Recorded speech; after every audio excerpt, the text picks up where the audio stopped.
여기 제일 중요한 컨셉은 약속이에요, 약속. 약속을 하셨는데 그 약속을 받으려면 뭐가 필요하죠? 그래서 주님께서 대제사장이 되셔서 지성소에 들어가셨는데 그 얘기는 우리도 글로 인도하시겠다는 거예요, 지성소로. 근데 이 지성소는 사람이 만든 지성소가 아니고 하늘 지성소인데 우리 안에 거하시는 지성소예요. 근데 여기까지 어떻게 가느냐? 대제사장으로서 제일 중요한 컨셉은 믿음입니다. 믿음. 하나님께서 친히 맹세하시고 이렇게 하겠다라고 약속하셨는데 이 맹세를, 하나님의 맹세를 인간의 오래 믿음, 오래 참음, 오랜 기다림, 이걸 통해서, 믿음을 통해서 성취한다, 이런 간단한 도식인데 여기서 좀 신학적으로 몇 가지 문제가 되는 데가 나와요. 1절부터 2절까지 다시 한번 보죠. 1절, 2절 한번 읽어보시겠습니다. 그러므로 우리가 그리스도의 초보를 버리고 죽은 현실을 회개함과 하나님께 대한 신앙과 세례들과 안수와 죽은 자의 부활과 영원한 심판에 관한 교훈의 글을 다시 닫지 말고 완전한 데에 나아갈지니라. 네, 완전한 데 나아가기 위해서 우리가 되풀이하지 말아야 되는 게 죽은 행실에 벗어나는 회개, 하나님에 대한 믿음, 세례에 관한 가르침, 안수, 죽은 사람의 부활과 영원한 심판과 생명, 이런 거는 더 이상 얘기하지 말라는 거예요. 다 끝났다는 얘기입니다. 그러면 우리가 뭐 해야 되느냐? 성숙한 경지로 나가는 것 남았다는 거예요. 믿음으로. 그리고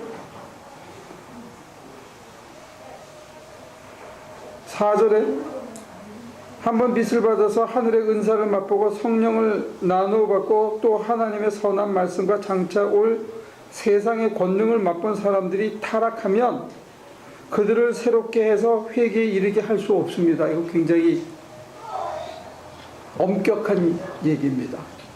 한번 타락하면 다시 돌이킬 수 없다는 얘기예요.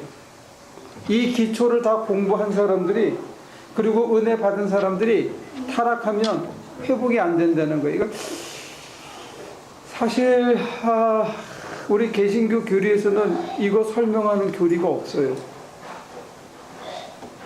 한번 구원받으면 영원히 구원받는다고 가르쳤지 타락에 대한 얘기를 사실 장로교 쪽에는 얘기를 안 해요.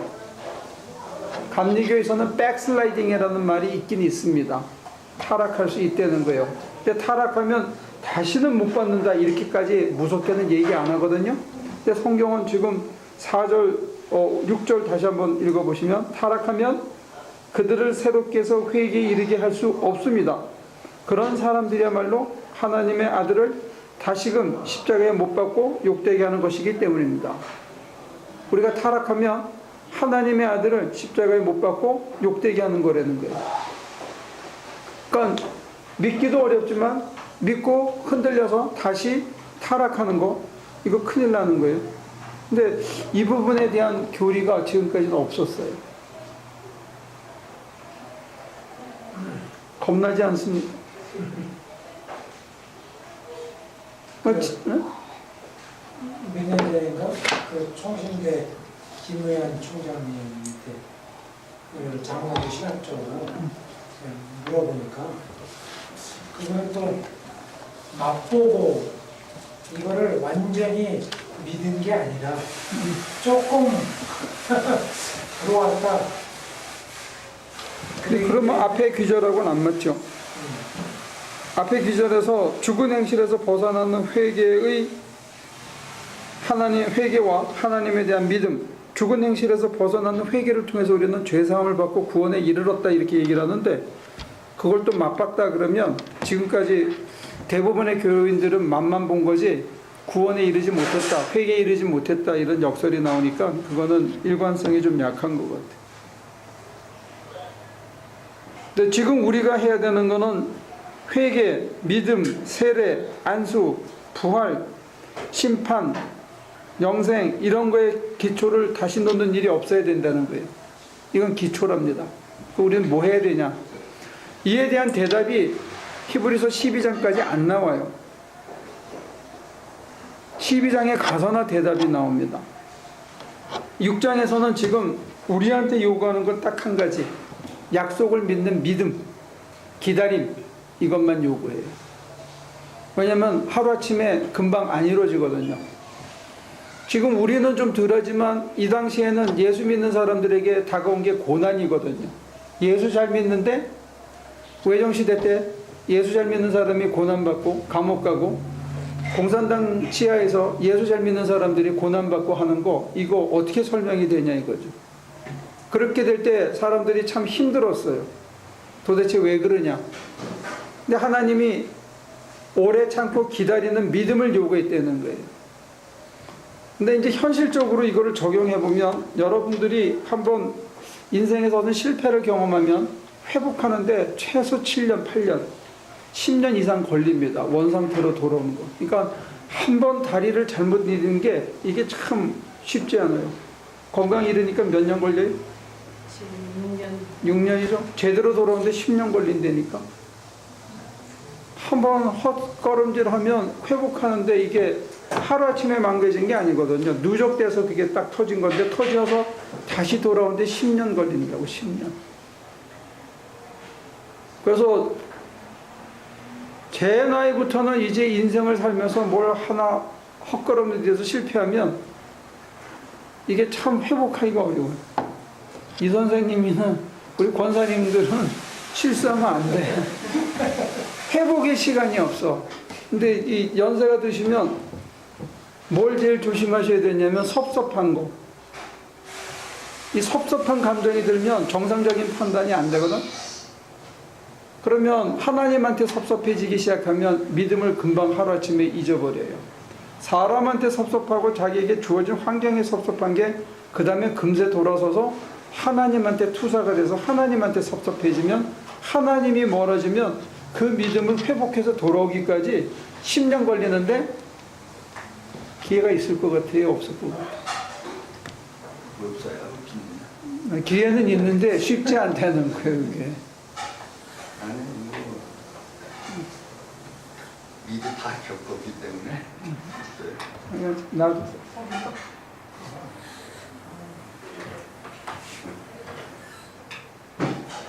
그러니까 한 번 실수하면 쉽지 않아.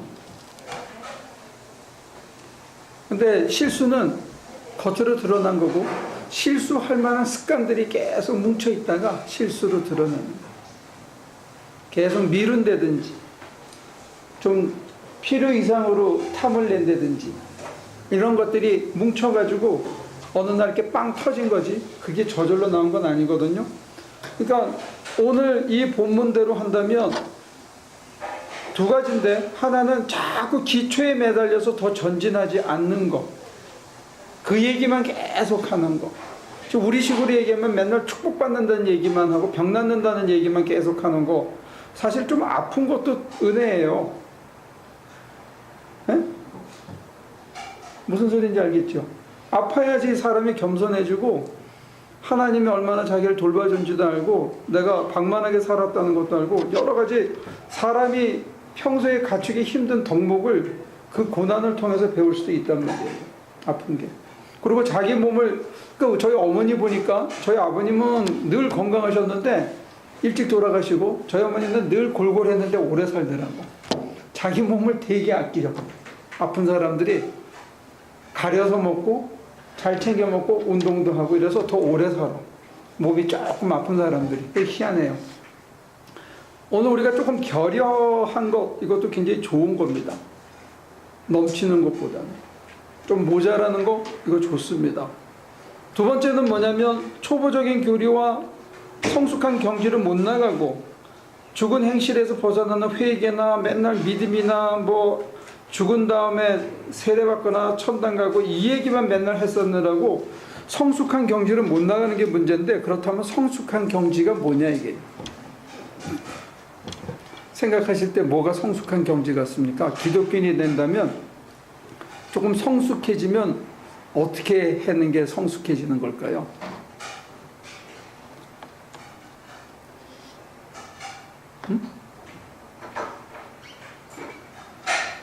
요즘 말로 하면 제가 봤을 때는 첫째가 쫄지 않는 거예요. 쫄지 않는 거예요. 어르신네들은 이 단어 잘 모르죠. 젊은 애들은 많이 쓰는 단어인데. 쫄지 마라. 그 무슨 소리인지 아세요? 겁먹지 말라. 두려워하지 말라. 주님이 오셔서 제일 먼저 하신 일이 내니 두려워 말라. 염려하지 말라. 내일들은 염려하지 마라. 내일 맡겨라. 염려하지 말라는 거예요. 염려하지 않고 하나님께 의탁하고 맡김을 통해서 하나님이 내 삶에서 어떻게 역사하시는지를 매일 경험하는 것, 이게 거룩한 경지로 나가는 첫걸음이에요. 염려나 불안이나 두려움이 내 삶을 자유케 못합니다. 불안하게 만들면 사람이 전에 양궁 선수들 훈련할 때 우리나라가 중국에선가 무슨 경기를 했었죠. 전에 아시안 게임을 중국에서 했나? 근데 이 중국 사람들은 방해가 보통이 아니래요. 우리나라 선수들이 쏠 때는 막 그 중국 피리 불고 꽹가리 두들기고 난리가 나서, 그래서 양궁 코치가 고민하다가 육군 기갑부대에 그 협조를 구했답니다. 그래서 양궁을 어디 가서 연습을 했냐면 탱크가 막 돌아다니는 데 가서 쐈대. 탱크 소리가 좀 시끄러워요. 그 탱크가 막 지나가고 돌아가고 포를 쏘는데 양궁 선수들이 이걸 쐈다는 거야. 야, 지독하잖아요. 그 소리가 주변에서 어떻게 나든지 간에 시끄럽든지 간에 걔는 아주 무심한 상태에서 관역만 보고 그거 쏜 거예요. 그러니까 흔들리지 않는 거예요. 아니, 탱크 소리에서 연습이 됐는데 그까지 꽹가리 좀 두들긴다고 겁이나 먹겠냐고, 여자아이들이. 근데 이런 연습이, 단련이 필요한 거다 이거예요. 그 경건한 거룩한 자리에 가려면 첫째, 쫄지 말아요. 두려워하지 말라. 염려하지 말라. 이게 이제 인내하는 믿음을 가질 수 있는 근거입니다. 하나님의 약속이 이루어질 때까지 그냥 믿어야 되는 거예요. 그 두 번째 덕목이 뭐냐면 기다림이에요. 기다림. 이 기다림이 참 지루합니다. 근데 우리가 신앙생활을 어떤 면에서는 막 희열, 환희, 넘침 이런 쪽으로 자꾸 해놨기 때문에 덤덤하게 지속되는 매일의 일상적인 생활의 반복, 이것의 중요성을 잘 모르는 것 같아요. 매일 덤덤한 거예요. 그냥 일상이 뭐 특별한 게 아니고 덤덤하게 내가 하는 일이 사람들에게 도움이 되고, 나는 그냥 덤덤하게 성실히 살았는데 어떤 사람이 몇 년 지나서 제가 목사님한테, 제가 권사님한테, 내가 전도사님한테 큰 은혜를 입었습니다, 이런 얘기를 거꾸로 나중에 듣는 거예요.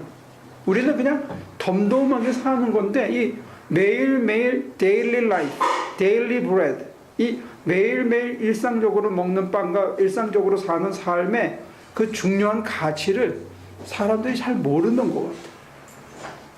신앙생활은 있잖아요. 우리가 생각하는 것보다 이렇게 화려하고 번쩍거리고 뭐 난리가 나는 게 아니고, 덤덤히 내가 맡은 일을 열심히 하고 기도생활하고 또 주어진 일을 열심히 하고 집에 와서 애들 데리고 나가서 담은 10불이라도 쓰면서 일주일에 한 번씩 이렇게 좋은 시간 가지고, 또 일요일날 이렇게 친구들 만나서 같이 간증하고 예배드리고 찬송하고, 이런 계속 일상인 것 같은 속에서 우리가 소위 이슬비를 맞듯이 사람의 가치관이 변하고 생각이 변하고 좀 더 고상한 인격체로 바뀌어가는 거라고요. 그러니까 매일이. 근데 우리는 이 매일의 힘을 너무 과속 경쟁이 있는 것 같아.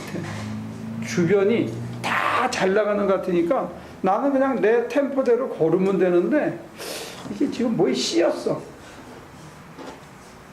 사람들이 뭐에 씌어가지고 빨리 뭘 이루고 뭔가 대단한 걸 갖추고 여기에 자꾸 마음을 쓴다 이게. 그래서 진짜 행복하냐 이거. 그렇지 않거든요. 여러분들이 데일리 라이프의 그 힘과 무게를 잊어버리면 만슬리 라이프도 깨지는 거예요. 근데 이얼리 라이프가 깨지면 이건 10년 걸리는 거예요. 한번 회복하려면. 그러니까 매일 그냥 성실히 충실하게 사는데 어느 날 뒤돌아 보니까 어휴, 내가 많이 자랐구나. 어떻게 내가 이런 가치관을 갖고 내가 사람들을 이렇게 대하고 있지? 이런 발전도 기억하고, 또 오늘 제가 아까 간증한 것처럼 나름대로 잘 살아온 것 같은데 아직도 많이 멀었구나. 아직도 참 많이 멀었구나. 또 이걸 깨달으면서, 그렇다면 뭐 제가 갑자기 가랭이를 찢는다고 속이 넓어지나? 그냥 조금씩 가는 거죠. 매일매일 30일. 이게 뭉쳐가지고 뭐이 나오는 거지 갑자기 뭐가 되지 않아요. 갑자기 믿음이 늘어나? 갑자기 기도가 잘 되나? 갑자기 뭐 신학 실력이 확 드나? 절대 그렇지 않아요. 이게 쌓여서, 뭐가 쌓여서 이렇게 되는. 그래서 하나님께서 우리에게 요구하는 두 번째 덕목이 기다림의 덕목, 기다림. 그래서 성경이 제일 잘 기다린 사람의 대표적인 인물로 누굴 택하죠? 누가 기다림의 표상입니까?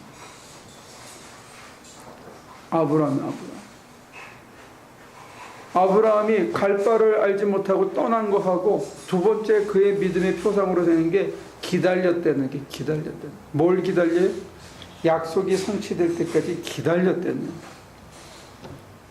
기다리는 동안에 어떻게 되느냐? 자기 아들 이삭마저도 바칠 수 있는 믿음이 정선됐다는 거예요. 기다림이 굉장히 중요합니다. 아니 100세에 낳았다는데 그거 죽이면 7살인가 8살에 죽이면 끝이잖아요.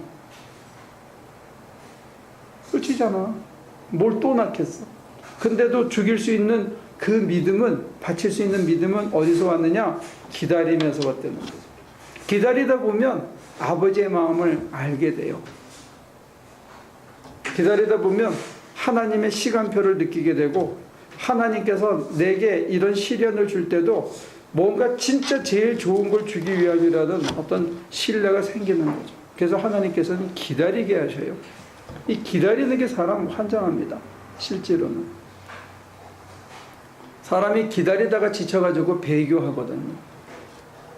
근데 오늘 여기는 겁나게 한번 타락하면 그들을 새롭게 해서 회개에 이르게 할 수 없습니다 하고 6절이 너무 진하게 빨간 글씨로 꽉 써놨어. 이게 좀 살벌합니다. 됐습니까? 기다림. 잘 기다려야 된다는 거예요. 너무 빨리 가려고 가랭이를 찢거나 너무 빨리 이루려고 뭘 하는 게 사실은 아무 도움이 안 된다는 거예요. 자, 그 다음에 7절부터 읽을까요?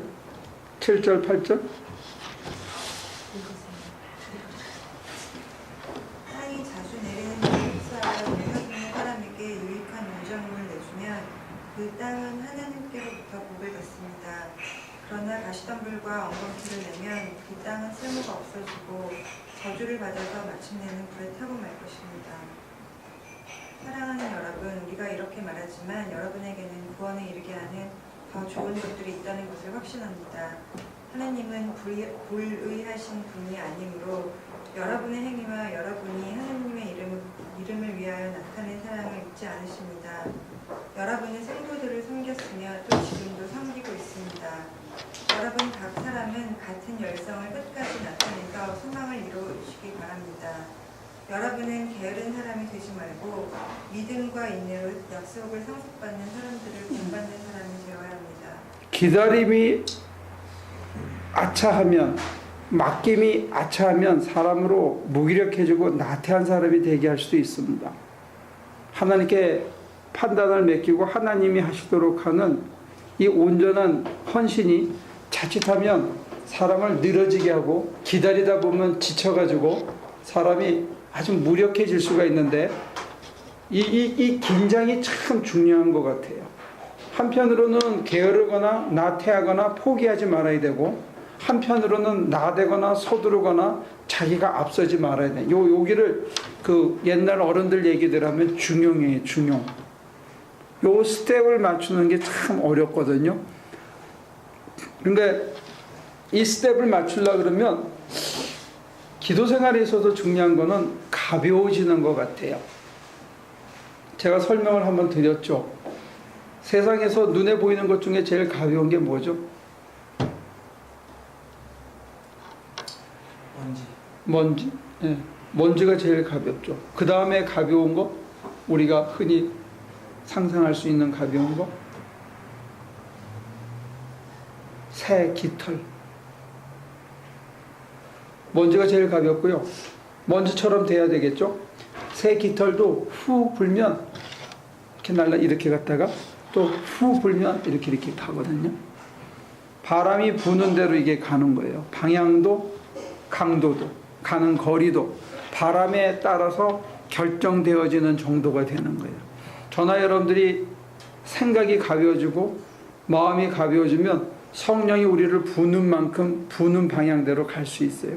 근데 그걸 타야 되는데 그 바람을 그래야 이게 쉽게 가거든요. 자기가 애쓰지 않고. 근데 이 가벼워진다는 게 참 어려워요. 왜냐 한편으로는 좀 쉽게 가고 싶고 조금 더 편하고 싶고 조금 더 나태하고 싶은 이 욕심이 있어요. 다른 한편으로는 조금 더 가져야 될 것 같고 조금 더 빨리 이루고 싶고 조금 더 남보다 나아지고 싶은 욕망이 있어요. 이것들을 다 내려놔야 가벼워지거든요. 이게 쉬울까? 어떻게 생각하세요? 이게 해보니까 참 어려운데 되기만 하면 되게 쉬워요. 사는 게. 뭐 섭섭할 것도 없고 안달을 낼 것도 없고 안 된다고 발버둥 칠 것도 없고 또 여러분들이 괴로워하는 것 중에 하나가 남의 마음을 자기가 읽어가지고 괴로워하는 사람들 많잖아요. read into 해가지고 저 사람이 저렇게 생각할 거라고 혼자서 소설을 써서 괴로워하는 사람들 많은데 근데 read into에서 괴로워할 필요가 없어져요. 가벼워지면. 여러분들은 그런 짓 안 합니까? 며느리가 이렇게 했을 거다. 시어머니가 이렇게 했지? 우리 마누라가 나한테 이렇게 했을 거나 마찬가지다. 이렇게 해가지고 혼자서 막 괴로워해. 우리 하나교인들은 이제 많이 성숙해가지고 전혀 그런 걸 안 하시나 본데 그런 거 하시면 인생이 고달픕니다. 피곤하고. 그래서 가벼워지고 내려놓고 사람이 비워지도록 하나님께서 쓰시는 방법 중에 하나가 기다림이에요. 어떤 면에서는 우리의 인격을 굉장히 존중해 주기 때문인 것 같아요. 우리가 스스로 결정할 때까지 기다려 주시는 거예요. 그러니까 우리도 기다리지만 하나님도 우리가 돌이켜 오기를 기다리신다는 거예요. 하나님이 가슴을 찢으면서 자기 발로 돌아오기를 기다리는 거예요. 근데 어떠세요? 여러분들은 하나님 앞에 돌아가기가 쉽습니까? 하나님 앞에 마음을 다드리기가 쉽습니까? 뭐가 안 되죠? 현재는 다 말씀 주신 그대로 지금 하고 있습니다. 아, 그래요? 잘하고 계시는 거예요. 뭐가 제일 걸리죠? 우리 이 선생님 뭐가 걸립니까? 하나님한테 마음을 줄래면 다 맡기고 그냥 부시는 대로 날아가고 마음대로 맡길 수 없는 그게 안 맡겨지는 거. 그렇죠. 왜 안 맡겨지죠? 이게 뭐 인간사회 여러 사람이 더불어 살다 보니까 문제들이 많이 생기잖아요. 근데 그걸 다 털어버려야 되는 걸 알면서도 못 털어버리는 거죠. 우리 전태호 집사는 뭐가 힘들죠? 맡기기 어디서 걸려서 잘 안 맡겨지죠? 좀 신뢰가 좀 떨어져요. 하나님이 하나님이 좀 덜 믿어진다? 하나님의 능력이 덜 믿어지는 거야? 아니면 내가 원하는 때에 안 해주시는 것 같은?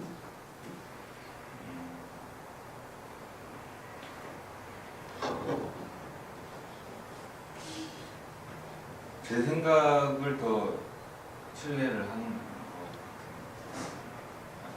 그런 게더 많아하는 것 같아요. 젊어서 그런 것 같아. 고생을 더 해요. 미스터리는 뭐 왜 안 맡겨지는 것 같아? 고민을 많이 해본 것 같은데. 마음이. 문제를 잘 알면 좋아요. 환경 때문에 그렇다. 자기는 하려고 해도 여러 주변에 얽힌 인간관계나 가족관계나 이런 것들 때문에 잘 안 된다. 내 생각에는 이게 옳은데 왜 하나님 자꾸 딴 거를 돌아가는 길을 우리 목사님을 통해서 강요하시는 걸까? 이런 것들. 이렇게 하면 될 것 같은데 빨리 해야 되는데 그래야 가족들이나 애들이나 이렇게. 근데 하나님께서 왜 그렇게 믿음 좋은 아브라함에게 기다림을 주셨을까? 모세에게 40년을 기다리게 했을까? 당신의 아들 예수에게 왜 30년 동안 공생애를 시작하지 못하도록 말리셨을까? 외경에 보면 예수님께서 10살, 12살 이럴 때 진흙을 빚어가지고 후 불면 새가 돼서 날아가고 친구를 저주해서 죽였다가 다시 비니까 살려주고 이런 놀라운 기적을 많이 행한 게 나오거든요. 외경에 보면. 근데 그러면 한 20대부터 그냥 했으면 공생애를 한 10년 정도 살았으면 뭔가 조금 더 확실한 걸 했을 텐데 30년 동안 기다리게 했을까? 그 다음에 바울을 택하셔가지고 광야로 보내서 전설에 하면 13년이나 어떤 사람은 3년이라고 13년 동안이나 안 썼거든요. 묵혀두셨어. 왜 그랬을까요?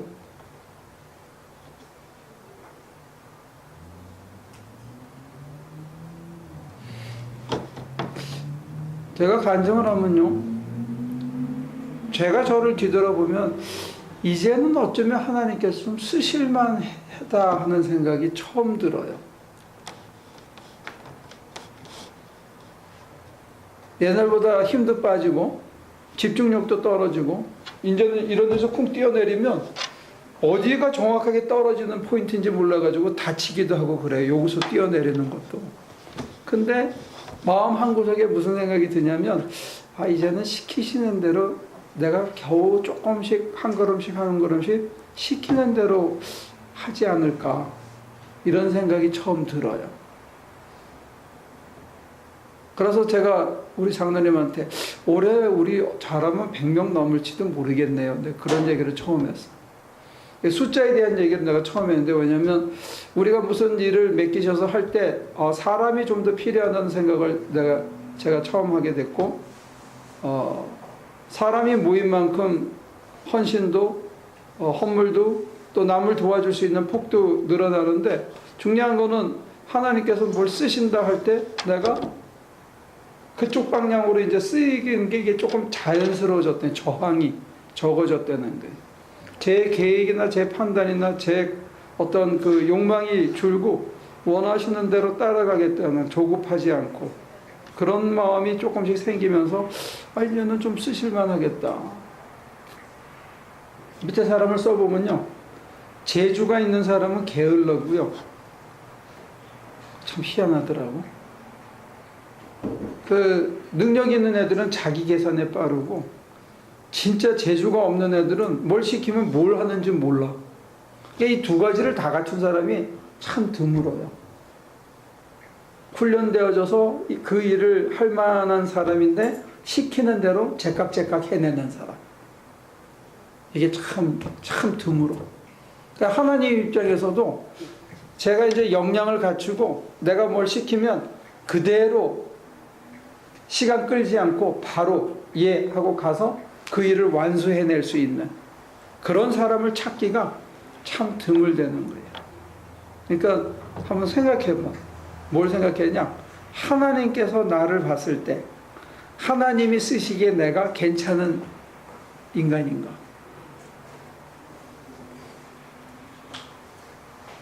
능력만 있다 이거 갖고는 안 되거든. 재주만 있다 이거 갖고도 안 돼. 시키는 대로 잘 따라 해야 돼. 그 다음에 미루지 않고 제깍제깍 해야 돼. 이게 맞아요? 하나님이 쓰시기에 좋은 인간이 된 거예요. 어떤 사람은 쓰면 누구지? 나만의 병을 고치고 나자 그 좋은 게하시가 가가지고 선생은 안 받은 뇌물을 지가 받아 먹거든. 이런 종들은 이거 참 쓰기 힘든 거라고요. 그런 것처럼 우리가 뭘 시키면 시키는 대로 제깍제깍 따라줄 수 있는 역량을 갖춘 종, 이게 돼야 하나님이 우리를 마음껏 쓰실 수가 있다는 거예요. 근데 그런 맥락에서 미스터리는 합격점을 받을 수 있을 것 같아. 어디에 걸리지? 미루는 것도. 미루는 것도 있고. 그 다음에 시키시는 일을 할 때 저의 뭔가 판단이 들어갈 것 같아요. 그리고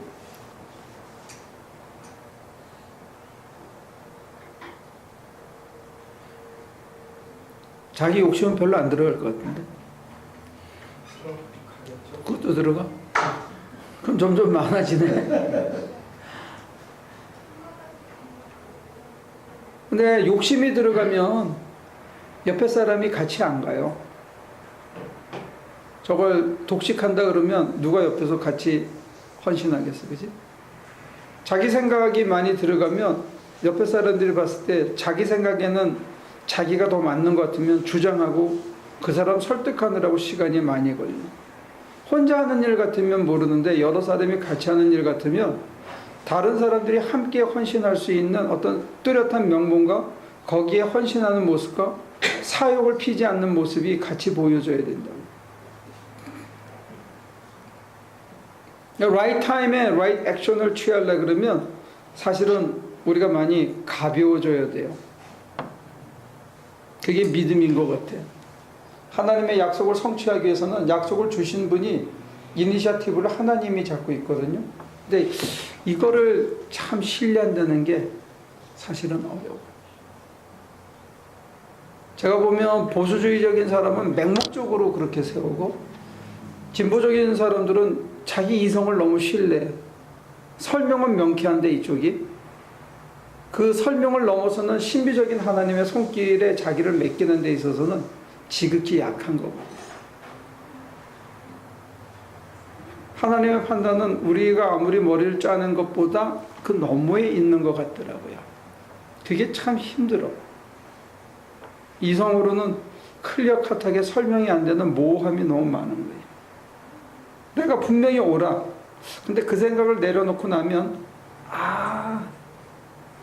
이래서 그렇구나. 이 지혜가 지식을 능가하는 거 언제든지. 이걸 참 받아들이기가 생활 속에서는 쉽지가 않아요. 하나님의 뜻에 나를 내어 맡기고 그분이 나를 인도하시는 대로 따라간다는 게 이게 사람 미치는 거예요. 그래서 좀 꺾어지는 아픔이 있어요. 이걸 견뎌야 돼, 믿음으로. 내 온 몸과 마음이 다 부러지는 것 같은 그런 걸 견뎌야 돼. 그래야 맡길 수가 있고, 그래야 그 바람에 내가 타고 갈 수가 있어. 이 부러지는 아픔이 있어야 돼, 믿음. 하나님의 아들이 본을 보여줬는데 십자가에서도 믿은 거예요, 자기 아버지를. 십자가에 달려서 얼마나 치욕스러웠겠어. 얼마나 쪽팔리고, 얼마나 아팠겠냐. 근데 그게 다 부서지면서도 내가 꺾어지고 고통을 당하면서도 아버지를 향한 신뢰가 흔들리지 않았다는. 근데 보통 사람들은 신앙생활하면서 자기 생각을 꺾어야 되는 거. 내 눈에는 분명히 이게 맞은데, 그래서 하나님께서 저를 맨 처음에 꺾었던 그 경험 중에 하나가 이런 거예요. 그때 그 만화 영화라는 게, 신앙 만화 영화라는 게 처음 나왔던 시절이야. 애들한테 만화 영화를 보여주려고 비싼 돈에 구입을 했어.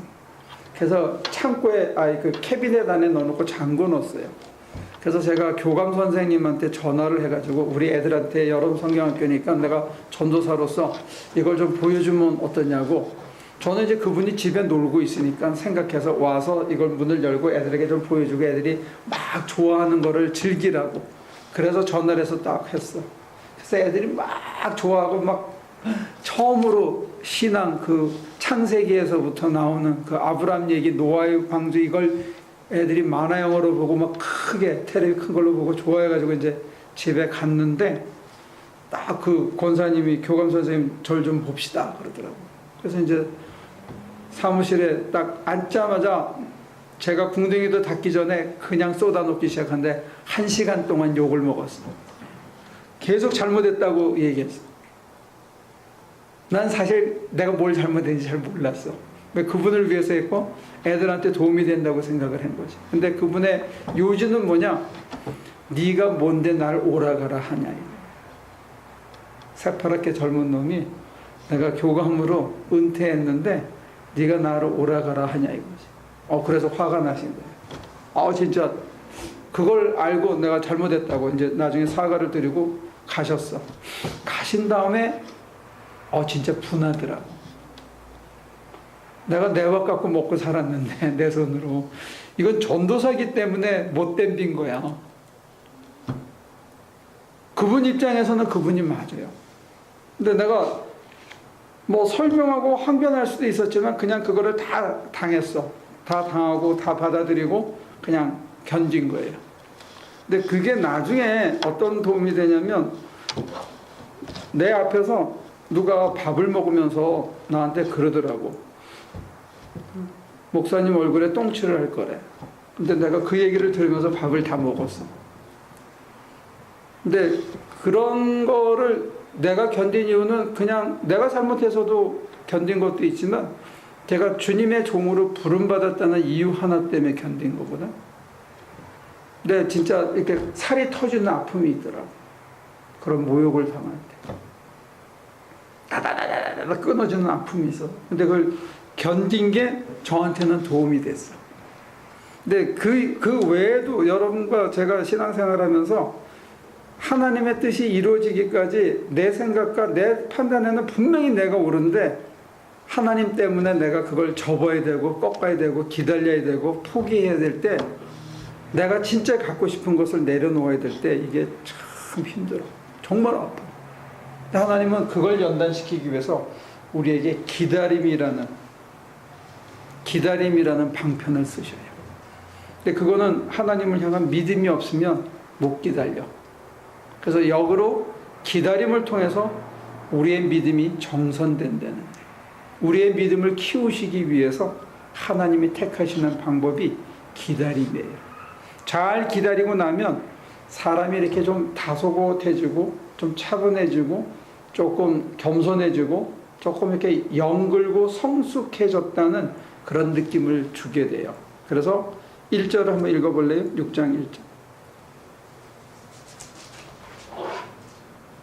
그러므로 우리는 그리스도교의 초부적 교례를 쫓아놓고서 성숙한 경지로 나아갑시다. 네, 성숙한 경지로 나가기 위해서 하나님이 택하시는 연단의 방법이 뭐냐? 그게 우리로 하여금 기다림이에요. 하나님이 기다려 주시는 것이기도 해요. 우리를 성숙하게 하기 위해서. 자, 그 대표적인 인물이 13절부터입니다. 하나님께서는 아브라함에게 약속하실 때 자기보다 더 큰 분이 계시지 아니하므로 자기를 두고 맹세하시고서 말씀하시기를 내가 반드시 너에게 복을 주고 복을 줄 것이며 너를 번성하게 하고 번성하게 하겠다 하셨습니다. 그리하여 아브라함은 오래 참은 끝에 그 약속을 받은 것입니다. 사람들은 자기보다 더 위대한 일을 두고서 맹세합니다. 그런데 맹세는 그들에게 모든 논쟁을 그치게 하여주고 확정을 지어줍니다. 그래서 하느님께서는 그 약속을 상속받는 사람들에게 하느님의 뜻이 변하지 않는다는 것을 더욱 환히 나타내 보이시려고 맹세로서 보증하여 주셨습니다. 이는 앞에 놓인 소망을 붙잡려고 세상에서 피하나온 사람들이 우리가 이 두 가지 변할 수 없는 사실 곧 하느님의 약속과 맹세를 의지하여 큰 위로를 받게 하는 것입니다. 하느님께서는 약속하시고 맹세하실 때 거짓말을 하실 수 없습니다. 우리에게는 이 소망이 있으니 그것은 안전하고 확실한 영혼의 답과 같아서 휘장 안에 들어가게 해줍니다. 예수께서는 앞서서 달려가신 분으로서 우리를 위해 거기에 들어가셔서 멜기세덱의 계통을 따라 영원히 제사장이 되셨습니다.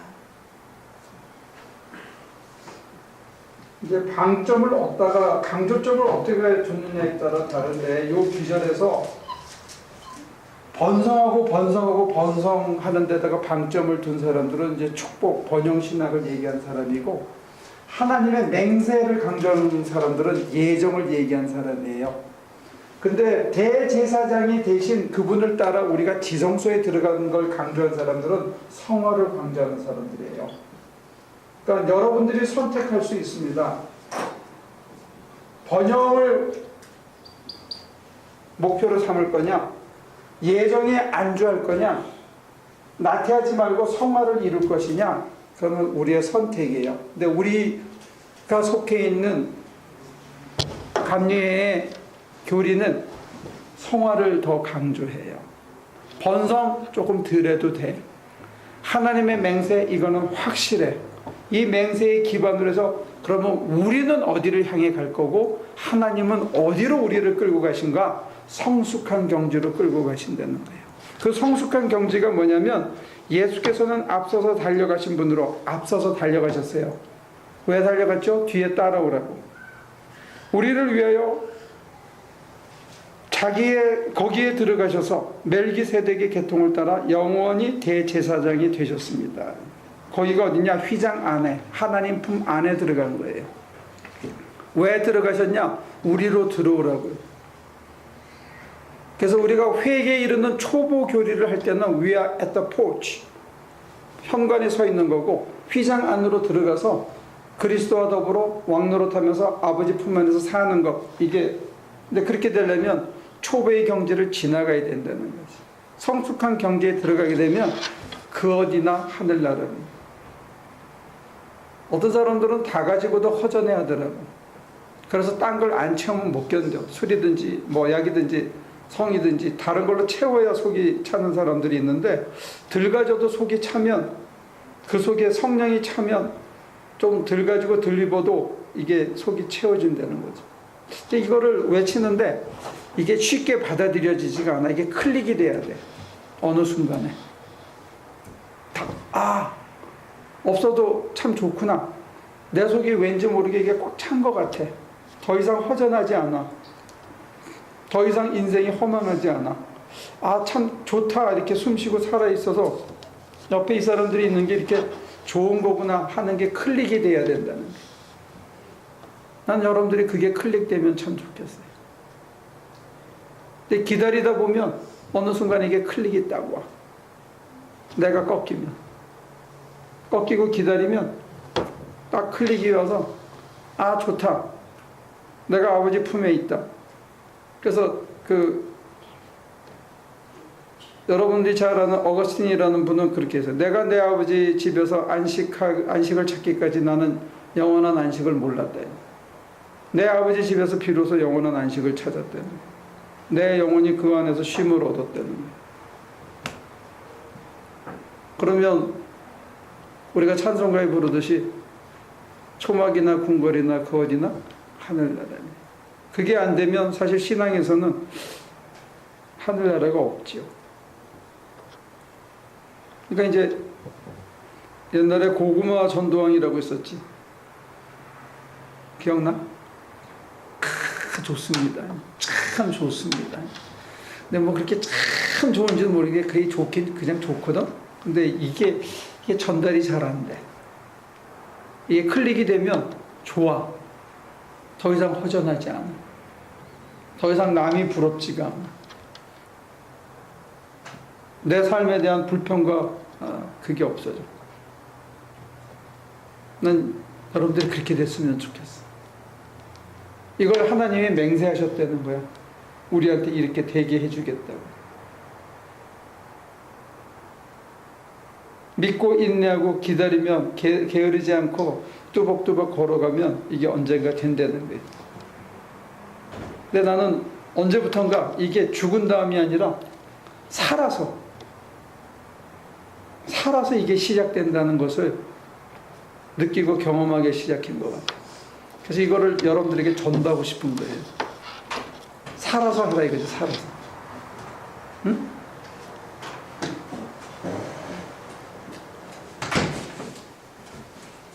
살아서. 내가 조급한가? 시스터리 아까 급하다며. 내가 더 급한가? 어? 권사님, 제가 좀 욕심을 내나? 응? 전진 선생님 따라다닐 때 잠깐 맛봤죠? 그 나라를. 저는 이게 이렇게 체험하고 남미에 가서 10여 년 있으면서 그때 많이 깨달았어요. 깊은 진리를 그때 이제 깨달았어요. 그 이제 이후에 철수하면서 예.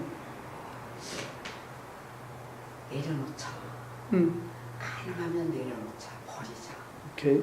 네, 그러고 이제 이렇게 살고 있는데 결국 좋아요.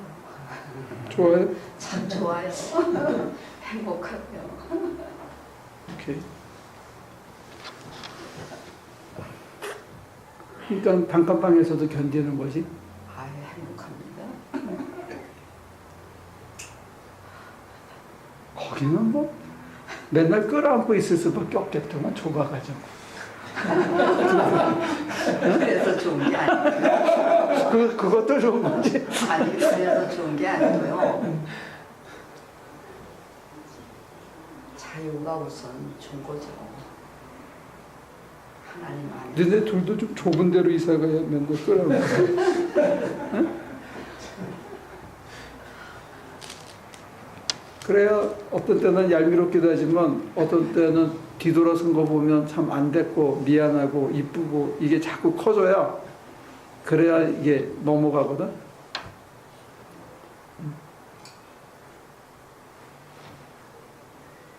그래요. 다들 살다 보면 또 산다는 것 자체가 힘겨운 것일 수도 있어요. 근데 이제 우리가 하늘의 능력으로 땅의 문제를 해결하고 잘 살려고 하다 보면 하나님께서 돈을 많이 줘도 돈 가졌는데도 허전한 사람들이 나는 의외로 많더라는 걸 봤어요.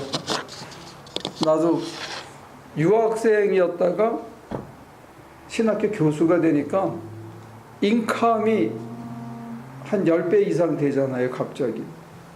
그러니까 라면 먹던 사람이 스파게티를 먹기 시작하니까 행복해야 되는데 꼭 그렇지도 않더라고. 자꾸 딴짓을 생각하는 거예요. 그러니까 지금 이제 입장이 스파게티 먹던 입장에서 이렇게 라면이나 죽 먹는 쪽으로 가니까 그게 뭐 그렇게 별게 아니다는 생각을 이제 하기 시작하는 것 같아요. 그래서 난 내가 가진 저에게 허락하신 그 행복을 우리 교인들하고 이제는 나누고 싶은, 더 그걸 전도하고 싶은 그런 생각이 들고, 우리 학교 학생들한테도 낮고 비천한 자리에 가라. 그러면 경쟁이 없다. 거기서 헌신해서 한 10년을 계기면 그 분야의 전문가가 되고, 그러면 그 삶을 나누고 싶은 사람들이 생긴다. 거기서 버텨내라는 거예요. 한 10년만 버텨내면 뭔가 보여요. 그걸 살아낼 수 있는 어떤 놀라운 힘이 보이고 하나님의 특별한 섭리가 보여요. 그게 이제 우리의 지성소입니다. 이 땅에서 맛보는 지성소가 있대요. 근데 그 지성소에서 우리가 무슨 일을 하고 있냐면, 남들을 위한 중보의 대제사장이 하시던 일을 우리가 그걸 대신하고 있는 것을 우리 삶의 터에서 그걸 발견하게 돼요. 내가 나 하나를 위해서 사는 게 아니라 이제 지성소에서 대제사장이 남들을 위해서 대속의 제물을 바치듯이 우리가 그런 일을 하고 있는 스스로를 보고 깜짝 놀라고 있다는 거예요. 내가 하는 작은 일이 남들에게 은혜를 주고, 아, 내가 저렇게 살아야 되겠구나 하는 그런 걸 주는 사람으로 우리가 변해 있는 걸 볼 수가 있어요. 가치가 달라지는 거죠. 밸류의 프라이어리티가 달라집니다. 아마 이게 나는 신앙하는 이유가 아닌가 싶어요. 여러분들이 지성소에서 사는 삶이 되면 좋겠다. 그래서 나는 잘 모르고 그냥 허겁지겁 사는 것 같고 늘 똑같은 일상을 사는 것 같은데, 그 삶이 다른 사람에게 용기를 주고 다른 사람에게, 야, 저 사람이 저 어떤 질곡의 삶을 어떻게 견뎌서 살아남았을까? 그래서 하나님이 이렇게 이쁘게 포장을 해주는 거예요. 아직은 죄덩어리고 아직은 부족한데 하나님께서 이쁘게 이렇게 싸가지고 성막을 이쁘게 만들어가지고 하나님의 거하심을 이렇게 가려주시는 거예요. 저는 여러분들이 그런 축복이 좀 있었으면 좋겠습니다. 좀 가난해도 돼. 응? 그래야 좀 겸손해지지 사람이. 그리고 좀 인생이 내가 한번 이렇게 스트로크를 당하고 인생을 한번 꼬나박은 적이 있는데 전 여러 차례 꼬나박은 것 같아. 한 3번 박은 것 같은데 딱 누가 그러더라고 저한테.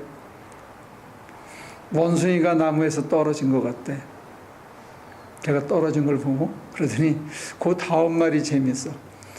원숭이니까 떨어지지. 원숭이가 아니면 그 나무에 왜 올라갔겠냐 이게 지가. 원숭이니까 잘 올라갔는데 올라가니까 떨어진 거 아니냐 이거에서. 그 말을 들으니까 그렇지. 그러니까 이제는 다른 사람의 아픔도 좀 보이고 다른 사람이 힘들어하는 거 보면 괜히 내 안에 연민도 생기고 저 어떻게 내가 조금 힘이 됐으면 좋겠다. 우리 교회가 좀 힘이 됐으면 좋겠다. 이런 생각이 드는 거 보니까 어때 여러분들이 보시기에는 내가 좀 큰 거 같지 않아? 어? 어떻게 생각해? 필립이 아빠. 내가 좀 큰 거 같지 않아? 다른 사람 아픔을 보고 참 내가 괜히 아프고 좀 어떻게 거들어 줘야 되지? 하고 내가 괜히 궁리하고 기도하고 그러더라고. 그러면 괜찮잖아, 그지? 옛날에도 내가 새끼 먹었고 지금도 뭐 가끔 두 끼도 먹지만 새끼 먹는데 내 밥 벌어서 내 밥 먹으면서 나 하나 건사하고 살던 삶에서부터 남 걱정도 하면서 나도 건사하고 살면 그 삶이 좀 괜찮지 않냐 이거지. 그거를 거기서는 히브리서에서는 지성소에서 사는 삶이다. 거기를 먼저 달려가셨다. 왜? 우리로 따라오라고. 우리도 그런 삶을 살아라고. 그러니까 여러분들 마음에 누군가에 대해서 연민을 느끼고 피도 살도 안 섞였는데 도와주고 싶고 그 사람이 잘 됐으면 좋겠다 하는 마음이 들고 바른 길 갔으면 좋겠다 하는 그런 마음이 드는 인생으로 하나님께서 저와 여러분들을 변화시켜 가고 싶어 한다. 이게 성숙한 신앙의 삶입니다. 그게 꼭 목사이거나 무슨 신부나 수녀여서가 아니고 모든 대제사장이신 그리스도를 따르는 모든 사람이 다 그렇다는 거예요. 저는 이제 그걸 설명해 주는 자리에 앉았을 뿐이에요. 여러분들도 그런 삶을 사셨으면 참 좋겠습니다. 기도할게요. 하나님, 먼 여행에서 돌아온 우리 필립의 엄마 아빠를 위로하시고 저 여행이 하나님께는 기쁨이요 사람들에게 오히려 소망을 줄 수 있는 그런 여행이 되게 하시고 그 여행의 시작과 끝에 언제나 지성소의 주인이신 주님이 늘 살아계시고 저들의 삶이 저들의 심장이 주님의 지성소가 될 수 있도록 축복해 주옵소서. 그래서 어렵고 힘든 사람들을 볼 때 안타까워하고 저들을 어떻게 하면 도와줄 수 있을까, 저들에게 도움이 되는 인생이 될까 하고 염려하고 힘을 내는 당신의 귀한 아들, 딸로 축복해 주시옵소서. 스라에 허락하신 아들에게도 큰 위로가 있게 하시고 우리 하나교회 모든 성도들이 다른 사람들의 아픔을 대신 지고 그들의 연약함을 위해서 헌신하고 위로하고 힘을 줄 수 있는 대제사장의 삶을 잘 살 수 있도록 우리의 일터가 우리의 삶의 자리가 지성소가 되도록 축복해 주시옵소서. 바로 이 교회가 하나님의 살아계심을 보이는 참 지성소가 되도록 또한 인도하여 주옵소서. 예수님의 이름으로 기도합니다.